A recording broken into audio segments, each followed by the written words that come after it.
Hello bachcho, so let's read this question. The question says a gamma ray photon produce an electron positron pair. बच्चों gamma photon से आपका बन रहा है electron और positron का पेयर, जिसमें बोल रखा है if the rest mass energy of electron, rest mass energy electron का दे रखा है बच्चों 0.51 mega electron volt, okay, and total kinetic energy जो दे रखा है बच्चों of electron positron pair is 0.78 mega electron volt. मतलब कि इलेक्ट्रॉन पॉजिट्रॉन पेयर का जो टोटल काइनेटिक एनर्जी का वैल्यू भी हमारा गिवन है। तो आपसे बोल रखा है बताइए then the energy of gamma ray photon in mega electron volt is, okay.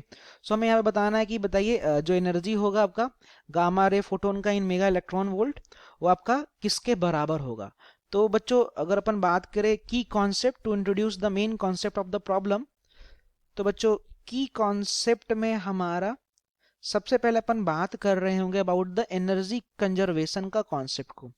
इस क्वेश्चन में सबसे पहले अपन जो कॉन्सेप्ट अपन अप्लाई करेंगे वो आपका होगा एनर्जी कंजर्वेशन का कॉन्सेप्ट, जिसमें हम लोगों ने क्या पढ़ रखा है कि एनर्जी कंजर्वेशन के अकॉर्डिंग आपका before reaction and after reaction जो होगा एनर्जी आपका वो कंजर्व रहता है, वो कि आपका वो फिक्स्ड वैल्यू होता है। Got it. एंड और अपन बात करेंगे बच्चों एंड हम लोगों ने पढ़ रखा है ना मास एनर्जी इक्विवेलेंस के बारे में, तो हम लोगों ने इसमें चर्चा करेंगे about the mass energy equivalence के बारे में, जिसमें हम लोगों ने रेस्ट मास एनर्जी के लिए हम लोगों ने एक फॉर्मूला डेराइव कर रखा है, अपन उसको भी देखेंगे यहाँ पे। एंड अपन बच्चों यहाँ पे डिस्कशन कर रहे होंगे एनर्जी आफ्टर क्रिएशन, ओके। अगर आपका कोई रिएक्शन हो रहा है तो रिएक्शन होने के बाद जो भी आपका एनर्जी जो रिलीज्ड होता है उसका क्या हम लोगों ने रिलेशन पढ़ रखा है, ओके। तो हम लोग बच्चों एक और हम लोग यहाँ पे रिलेशन जो डिस्कस करेंगे इस क्वेश्चन के लिए, दैट विल बी द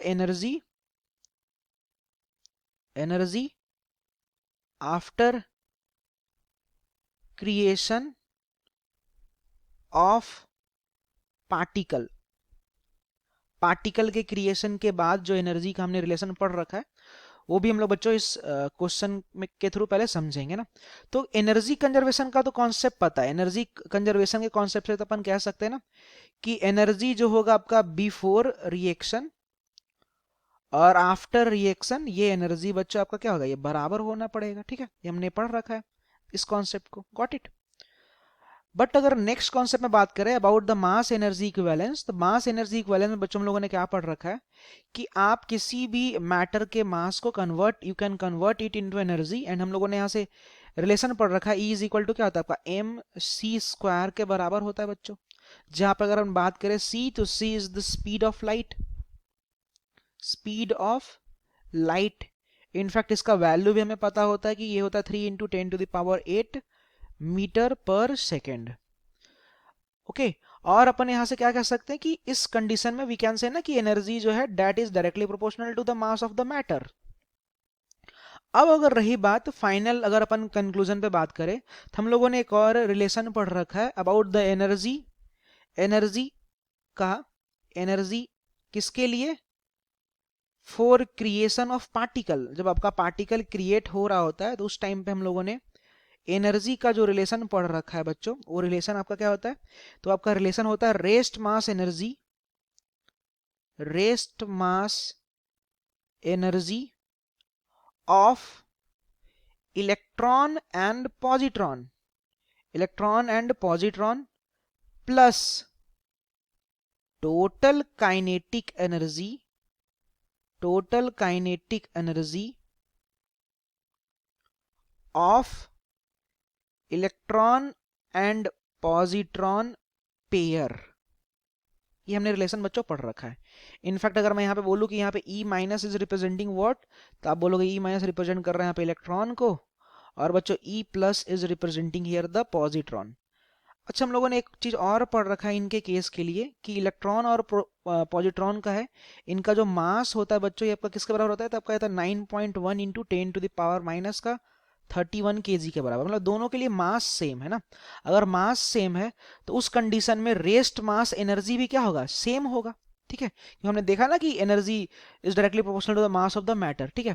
तो मैं बोलूंगा जो रेस्ट मास एनर्जी है आपका, रेस्ट मास एनर्जी जो है आपका ये होगा आपका सेम सेम फॉर किसके लिए, तो इलेक्ट्रॉन एंड पॉजिट्रॉन के लिए। अब अगर अपन फाइनल अगर अपन बात करें ओवरऑल अगर हम लोग निकालना चाहें फाइनल रिलेशन, तो हमसे बच्चों बोल रखा है, क्वेश्चन में दे रखा है कि आप क्या कर रहे हो, तो आप गामा फोटोन को कन्वर्ट कर रहे हो, गामा फोटोन को कन्वर्ट कर रहे हो, तो वहां से आपका क्या हो रहा है कि आपका इलेक्ट्रॉन और पॉजिट्रॉन का पार्टिकल मिल रहा है, साथ ही साथ इसका सम कुछ काइनेटिक एनर्जी भी है जो हमें क्वेश्चन में बच्चों गिवन है। ओके, तो अब अगर बात करें तो हमसे क्वेश्चन में पूछा रखा है कि आपसे बताइए gamma ray photon in mega electron volt में जो एनर्जी होगा गामा रे फोटोन का ना, तो मैं बोलूंगा जो एनर्जी बिफोर है और जो एनर्जी आफ्टर है it will be equal. Okay, तो मैं बोलूंगा energy after creation, energy after creation it will be equal to the energy, it will be equal to the energy of gamma photon। किस concept, तो conservation of energy concept से।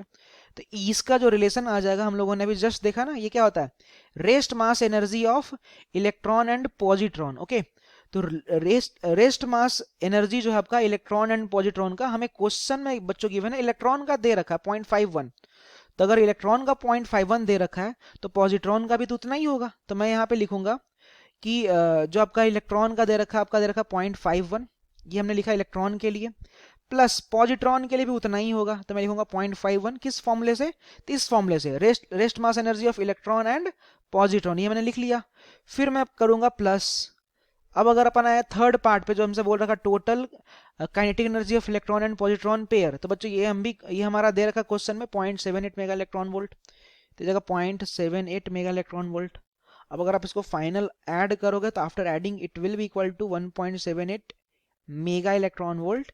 सो बच्चों this part is nearly equal to 1.8 mega electron volt. Okay, तो अब अगर अपन बात करें from the option बच्चों, तो हमारा जो सेकंड नंबर का ऑप्शन है वो आपका करेक्ट ऑप्शन है ना। So this is the final answer, hope you understood it well, best of luck.